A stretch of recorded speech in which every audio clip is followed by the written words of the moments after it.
आज चूंकि 2 दिन पहले हम लोग सेल का धरना में बैठे थे। सेल की इकाई है बीएसएल, जो भारत की नहीं दुनिया की चर्चित कंपनी है।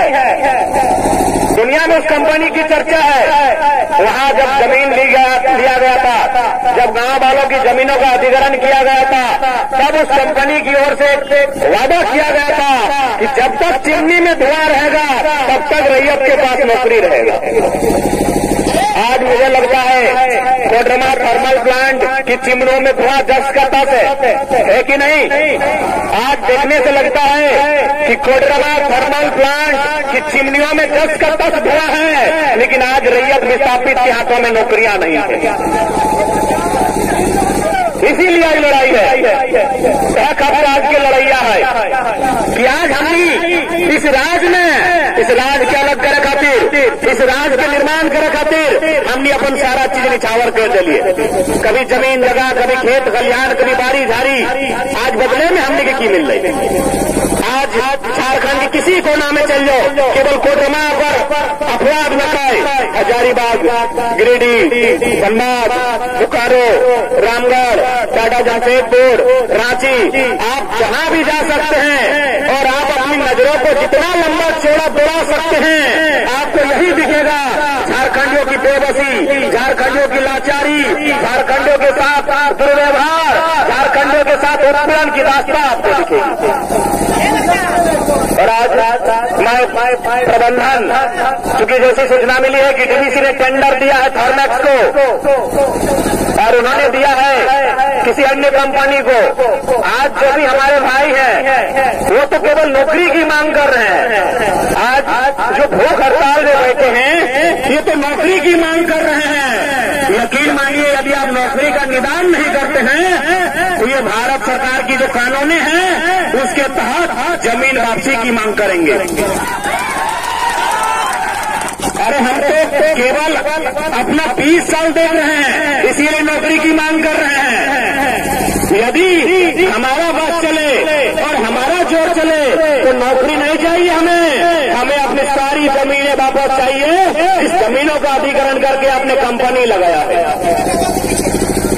यहाँ पे फिर सोच होना चाहिए कि जहाँ तक हमारी जमीनें गई हैं, आपका अगर पूंजी निवेश होता है तो उसमें जब तक उस जमीन पर कार्य रहेगा तब तक उस परिवार की हिस्सेदारी रहेगी। आज तो हमारे भाई जो आज धरना पर बैठे हैं, आज भूख हड़ताल पर बैठे हैं, आज ये तो नौकरियों के लिए बैठे हैं। यकीन मानिए आने वाली पीढ़ी इनकी जमीन वापसी का मुहिम चलाएगी, जमीन वापसी के लिए आंदोलन करेगी। और जमीन वापसी करना भी भारत सरकार भूमि अधिग्रहण 2013 का कानून कहता है कि यदि जमीन खाली है तो वापस कर दीजिए।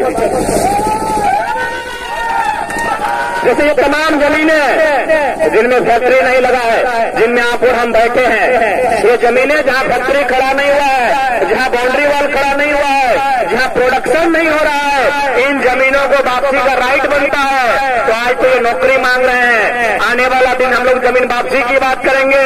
और यकीन मानिए 2024 में अगर आप नौजवानों को मौका देते हैं तो सदन में सबसे पहला मैटर यही उठेगा कि आप जो भी जमीन अधिग्रहण किया गया है विस्थापितों का, उसमें अगर कोई योजना, कोई फैक्ट्री नहीं है तो वापस कर दीजिए। और इस बात को तमाम किसान के बेटों को समझना होगा, तमाम किसान के बेटों को समझना होगा। क्योंकि हो सके आपकी नजरों में हम लोग छोटे बच्चे हैं, नन्हे बच्चे हैं, लेकिन देश के प्रांतीय प्रधानमंत्री माननीय चौधरी चरण सिंह ने एक लाइन कही थी।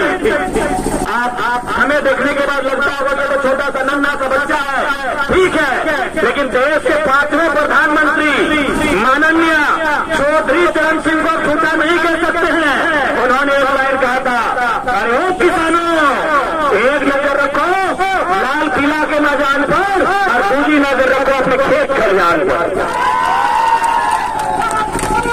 प्रधानमंत्री ने यह बात कहा है जो आज हम लोग स्कॉर्पियो के छत से खड़े होकर कह रहे हैं कि एक नजर लाल किला के मचान पर और दूसरी अपने खेत खलिहान पर। लाल किला का मचान का मतलब क्या होता है? यानी पॉलिटिक्स, राजनीति पे नजर रखो, क्योंकि भारत एक लोकतांत्रिक देश है, इसीलिए भारत की राजनीति पे नजर रखो।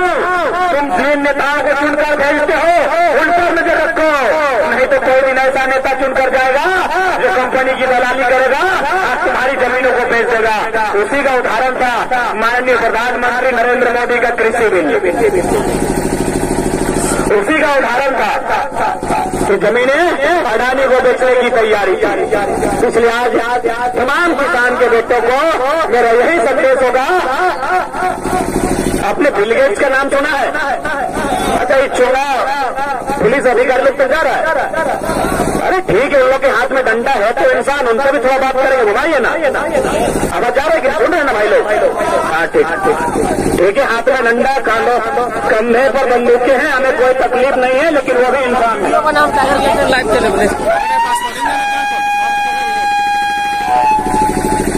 आपने बिल गेट्स का नाम सुना होगा।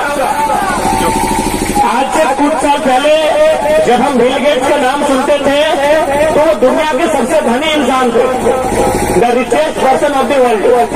बिल गेट्स दुनिया के सबसे अमीर आदमी थे। क्या आज दुनिया के सबसे अमीर आदमी हैं? तो भाई क्या हुआ? आखिर उनकी अमीरी को जंग लग गया क्या?